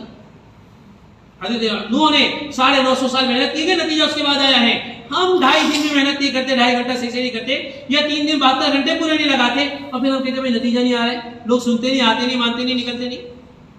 ऐसे नहीं, नतीजे का मुकल्लफ नहीं, हम तो काम के मुकल्लफ है। कि हमारा तो है कि बस हम काम करते चले। अपना तो काम है कि जलाते चले चरा, रस्ते में खा दोस्त या दुश्मन का घर मिले। अपना काम तो ये है, दिया जलाते चले, पौधे लगाते चले, खुशबू तकसीम करते चले, अखलाक बांटते चले, अपनाइयत देते चले, लोगों को गले लगाते चले। जब आम लोगों के साथ हुजूर का ये मिजाज है, काम करने वालों के साथ कैसा होना चाहिए? बजाय इसके कि तेरी मेरी में लगने के, यह कि इनफरादी मसाइल के उठाने के, किसी की जातियात में पढ़ने के। उलमा ने तो लिखा है कि किसी की जातियात में पढ़ना हराम है। क्या है? हराम। किसी की इनफरादी जिंदगी में दखल अंदाजी देना हराम कहा है उलमा ने। और सहाबा की मिसाल दी कि आपस में रुहमाउ बैनहुम अशिद्दाउ अलल कुफ्फार, आपस में ऐसे थे जैसे हाथ में हाथ, और कुफ्फार के मुकाबले में इंतहाई सख्त थे, इंतहाई सख्त। आपस के इख्तिलाफ होगा काम का। 2 दिन पहले मैंने किताब में पढ़ा, हज़रत अली रज़ी अल्लाह तआला का इंतकाल हुआ। हज़रत अमीर मुआविया रज़ी अल्लाह तआला फूट फूट कर रोने लगे, लोट-पोट हो गए रोते रोते, बैठे बैठे गिर गए। बीवी कहने लगी कि वाह, ये भी रोने का वक्त है, जब तक थे तब तक तो लड़ते रहे, अब इंतकाल हुआ तब रो के क्या फायदा। कहने लगे वो हमारा इंफरादी मामला था, मगर ये इज्तिमाई बात यह है कि हमारी मोहब्बत उससे ज्यादा थी। इंफरादी क्या मामला था? इख्तिलाफ है, इससे लड़े, मगर इज्तिमाई बात क्या थी कि मोहब्बत कैसे। कि जब इंफरादी है तो कोई मसला नहीं, इख्तिलाफ हो सकता है, मगर वो इख्तिलाफ काम पर असरअंदाज नहीं होता, मकसद में असरअंदाज नहीं होता। अगर ये मिजाज बनाने की बात है, ये मिजाज बनेगा इनामात से, ये माहौल से। मगर इसके लिए जो बुनियादी चीज शर्त है कि हुजूर अकरम सल्लल्लाहु अलैहि वसल्लम ने चौथी सिफत जो मैंने अर्ज की कि जो सारे सहाबा में थी, पहली 2 सिफत कौन सी बयान की कि कामिल ईमान वाले सहाबा कामिल दीनदार है और कामिल दीन के जिम्मेदार है, और तीसरी सिफत सारे मर्दों का ताल्लुक मस्जिद से, आमाल दावत के साथ मस्जिद से ताल्लुक है कि मस्जिद के बाहर का कोई तसव्वुर नहीं। और चौथी सिफत हुजूर ने जब दुनिया से जा रहे थे, सारे सहाबा के मजमुए को हुजूर ने इस बुनियाद पर छोड़ा था कि सबके मिजाज में खुरूज था। बैठना किसी के मिजाज में नहीं, बैठना जब घर में माहौल बनेगा ना, तो घर की औरतों में ये इस्तेदाद सलाहियत बनेगी कि फिर ये तुम्हें बैठने नहीं देगी। मिसाल दी हज़रत आमिर बिन जमू की, कि अल्लाह ने ऐसी इस्तेदाद दी है, अगर इसके अंदर ताकत रुकाने की है तो इसमें ताकत भेजने की भी है, इसमें ताकत मनवाने की है तो इसमें ताकत तोड़ने की भी है। अगर ये आ जाए अपनी वाली पर, रहना नहीं आपके साथ तो रख लोगे, और ये आ जाए मनवाने पर तो जालिम भी हो ना शौहर, या जालिम मिजाज के भी हो, उसको मुम कर देती। मैंने वो सलाहियत को भी रखी। जब पता चला आमर बिन जम्मू की बीवी को कि यार सब जा रहे हैं, मेरे वो शौहर वापस लौटे, तो जैसे ही दरवाजे के पास आए कहने लगे किधर, अपनी जबान में वापस अर्ज करो, किधर, रास्ता यहाँ नहीं है घर का, उधर जाओ। कहा कि मैं तो देख रही हूँ सब अल्लाह के रास्ते में जा रहे हैं और तुम घर लौट रहे हो। ताना दिया ताना कि तुम घर पड़े पड़े मर रहे हो। तो फौरन ऐलान किया उन्होंने, चहीजोनी लाओ मेरा सामान निकालो। पीठ फेर कर खड़े हो गए घर की तरफ, मुड़कर भी नहीं देखा, पीठ फेर कर खड़े हो गए और कहा कि सामान लाओ। जब सारा सामान आया, घुटनों के बरस के शिकार थे एक रिवायत में के लग रहे थे, और सामान सब तैयार किया है। मौलाना अब्दुल सत्तार साहब कहने लगे बेवाती कि इस औरत में ऐसा मिजाज है कि जिंदा थे तब भी घर में आने नहीं दिया और मरे तब भी आने नहीं दिया। ये तो एक बात है। असल तो बात यह है कि दुआ करके निकले थे, ला तुरुद्दनी ला अली, अल्लाह घर नहीं आना चाहता। हमारे तो निकलने से पहले वापसी की टिकट बन जाती है, निकलने से पहले वापसी की तारीख, हमेशा पहले तारीख तय करो। वो घर का मसला है, दुकान का मसला है, मैं छुट्टी इतनी दिन के लिए हूँ, इससे एक दिन ऊपर नहीं कर सकता, नहीं तो आप दूसरी जमात देखो, मैं कोई किसी और में जोड़ दो या करीब में जाऊंगा मैं, नहीं। दुआ करके निकले, ला तुरुद्दनी ला अली, घर नहीं आना चाहता अभी, तो क्या करना है, तो क्या जाने में। इंतकाल हुआ, शहादत हुई है, घर लाना चाहे तो आ नहीं रहे। हुजूर को जब वाक़े का इल्म हुआ, फरमाया कि वादे में सच्चे, दुआ में सच्चे थे, अल्लाह ने कबूल की, दफना। ये कैफियत पैदा करना है, ये मिजाज। तो उसके लिए क्या था, क्योंकि खुरूज की फदाइल सहाबा ने इतने सुने थे और इतनी बार निकले कि वो बात आदत में तब्दील हो गई। निकलते वक्त मुंह छोटे होते हैं, आते वक्त गुलाब से ज्यादा खिल जाते, और वहां उल्टा था, निकलते वक्त खुशी खुशी निकल रहे, अल्लाह के रास्ते में जान देने जा रहे, अल्लाह का दिन जिंदा करने के लिए जा रहे, या अपनी कब्रों को बनाने के लिए जा रहे, जन्नत के रास्ते पर जा रहे, अल्लाह की रजा पाने जा रहे। जन्नत की खुशबू वाली दौड़ लगाई, पूछा कहाँ जा रहे, तो कहा कि बहुत बार से अल्लाह की कसम जन्नत की खुशबू आ रही है। इनको पकड़ने वाले थे, भागे कुफार की जमघटे में घुसे शहीद हो। सुना हुजूर से कि इस रास्ते की एक दिन की कीमत इसके अलावा 1000 दिन की है। और हज़रत अब्दुल्लाह बिन रवाहा की रिवायत से देखें तो हुजूर ने फरमाया इस रास्ते की एक दिन की कीमत अल्लाह के नजदीक, रसूल के नजदीक 1000 साल है। कितने? 1000 साल। ना हुजूर खुद बैठे, ना सहाबा को बैठने दिया। एक रिवायत में 3 दफा, एक रिवायत में 7 दफा, लबदितु अन उक़्तल फी सबीलिल्लाह सुम्मा उहिया सुम्मा उक़्तल सुम्मा उहिया सुम्मा उक़्तल सुम्मा उहिया सुम्मा उक़्तल, कि मेरी तो जाती ख्वाहिश मोहम्मद रसूलुल्लाह की ये है सल्लल्लाहु अलैहि वसल्लम, अल्लाह के रास्ते में जाऊं, कत्ल कर दिया जाऊं, फिर जिंदा किया जाऊं, फिर शहीद कर दिया जाऊं। हुजूर तमन्ना कर रहे, बल्कि तमन्ना यहाँ तक जाहिर की, मेरा तो जी ये चाहता है कि निकलने वाली हर जमात के साथ में जाऊं। किसके साथ? वो अपना जब 4 महीने वाला होगा ना जो, तब मैं जाऊंगा, मैं सब मेरा नाम लोगों को पक्का इंशाल्लाह। वो चिल्ले वालों का होता है ना, उसमें जाऊंगा, पुरानों का होता है उसमें जाऊंगा। अपना सालाना इज्तिमा कब हो रहा है तो उसमें जाऊंगा। हुजूर फरमा रहे जाती तमन्ना ये है हर निकलने वाली जमात के साथ निकलूं, मगर डर इस बात का है कि मेरे पीछे रहने वाले बहुत से ऐसे लोग हैं जो मेरे साथ चलना चाहते हैं, मगर इस्तेदाद नहीं है निकलने की, सामान्य सफर नहीं ना मेरे पास इतना है कि मैं उनको दे दूं, क्योंकि जान माल अपनी, अल्लाह के रास्ते में सब अपना लेके निकलना है, किसी के तो दम पे है नहीं, बलबूते पर है नहीं, अपना जान अपना माल अपनी कुर्बानी अपनी जन्नत अपना रास्ता। तमन्ना तो ये की, और तमन्ना कहाँ तक की कि कत्ल कर दिया जाओ, शहीद कर दिया जाओ, फिर जिंदा किया जाओ, फिर शहीद कर दिया जाओ। उलमा ने लिखा है 5वीं बड़ी सिफत जो सहाबा में पैदा की ना, वो ये थी कि किसी सहाबा में सहाबिया में ये बात थी ही नहीं कि हम जिंदा रहना चाहते, सब में आम मिजाज था कि अल्लाह के रास्ते में बनेंगे, घर पे भी नहीं अल्लाह के रास्ते में। हज़रत उमर रज़ियल्लाहु तआला कहने लगे अल्लाह खालिद पर रहम करे, इसकी तमन्ना सिर्फ इतनी थी कि हक का गलबा हो जाए, बातिल खत्म हो जाए, इसके अलावा कोई तमन्ना नहीं, तमन्ना थी नहीं खालिद की। जिस दिन इंतकाल हुआ हज़रत खालिद रज़ियल्लाहु तआला का, मदीना की औरतें रोने लगी इनके घर की औरतें रो रही थी, तो किसी ने हजरत उमर से कहा कि देखो इस्लाम के खिलाफ नौहा कर रही, चिल्ला चिल्ला के रो रही है। हजरत उमर भी रोने लगे, कहने लगे आज रोने दो, आज नहीं रोएंगे तो कब रोएंगे। खालिद इस बात का हक रखता है कि इस पर रोया जाए, हमने बहुत बड़ा नुकसान किया खालिद को। ये था सहाबियों के साथ एक एक छाती की कीमत।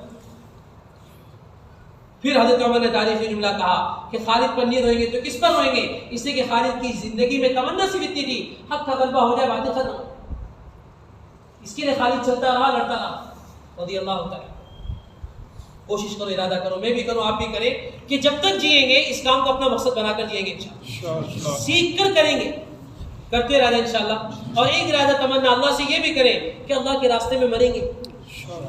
हाँ, ये बड़ी मौत है, वरना मरना तो हर कोई मरता है। पैदा तो रोजाना होते हैं, रोजाना मरते हैं, वरना वो मरना क्या मरना कि जो बिस्तर पर आवे, अपने घर पर आवे।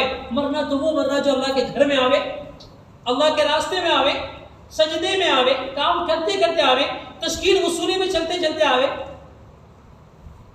मदीने पाक में आवे, तवाफ करते करते आवे। ये है असल मौत। भाई को देखकर उसके रश्क आता है कि जुदा होते वक्त भाइयों ने सोचा नहीं था, बाप जब अलविदा कर रहा होगा सोचा नहीं था कि असफियान वापस आएगा नहीं आएगा। उसको भी मालूम नहीं था उस नौजवान को कि 2 बच्चे छोड़ के जा रहा हूं, वापस आऊंगा नहीं आऊंगा। बच्चों को पता नहीं था कि बड़े होकर बाप को देख पाएंगे नहीं पाएंगे। सच्चा इरादा लेकर निकला हुआ नौजवान अल्लाह के रास्ते में शहीद हुआ। सोचो कयामत तक वहां पड़ा है। कयामत में जब लोग उठेंगे सुर फूकने पर, तो कोई उठेगा अपने अपने इलाकों, अपने अपने गांव से, और कोई उठेंगे जहां पैदा हुए वहां से नहीं, जहां मरे वहां से। कितनी बड़ी बात है। तो मैं भी करूं, आप भी इरादा करो, इंशाअल्लाह अल्लाह के रास्ते में अपनी खबरें बनाएंगे इंशाअल्लाह। जितनी इरादे में आज़ाइम में पुख्तगी होगी अल्लाह वैसा करेगा। मगर इससे बढ़कर बात यह है कि जितनी आज़ाइम की बुलंदी होगी अल्लाह की मदद उतनी कीजिएगी। इसलिए भाई आप सबसे गुजारिश है, ये बैठा हुआ मजमा इरादा करें इंशाअल्लाह कि आलम में अपने अपनी कब्रों को बनाएंगे। हाँ, मुल्कों में कि यहाँ पर पूछा जाए कि फला खानदान वाले का तो का अफ्रीका में, फला तो बोले अमेरिका में, फला तो का यूरोप में, फला का अरब में। 8-10 खानदान है, सबके लोग बिखरे हुए पूरे मुल्कों में। इसलिए कि दाई की जिंदगी हिदायत है, दाई की मौत भी हिदायत का जरिया है। इसलिए भाई जिनका 3 मरतबा 4 महीना लगा है वो तो हिम्मत करे, ये ना सोचे भाई अभी तो आए थे, अभी तो तरतीब बनी नहीं है, अभी तो नया नया सेटअप बनाया है, अभी तो घर में मसाइल है। सारी चीजों को छोड़कर, सारे नक्शों को तोड़कर और सारी जो जरूरत है ना उसको एक तरफ रखकर ये सोचो जैसे नमाज में खड़े होते हैं अल्लाहु अकबर कह के पीछे डालते हैं, ऐसे ही खड़े होकर बताओ कि भाई 4-5 माह बैरून के लिए कौन तैयार? खड़े होकर बोलो। निकालने वाली जात अल्लाह की है। जिस अल्लाह ने 3-4 महीने लगवाए, 5 माह बैरून भी वही लगवाएगा। माँ के पेट में भूले नहीं तो यहाँ कैसे भूलेंगे? बोलो भाई हिम्मत करो।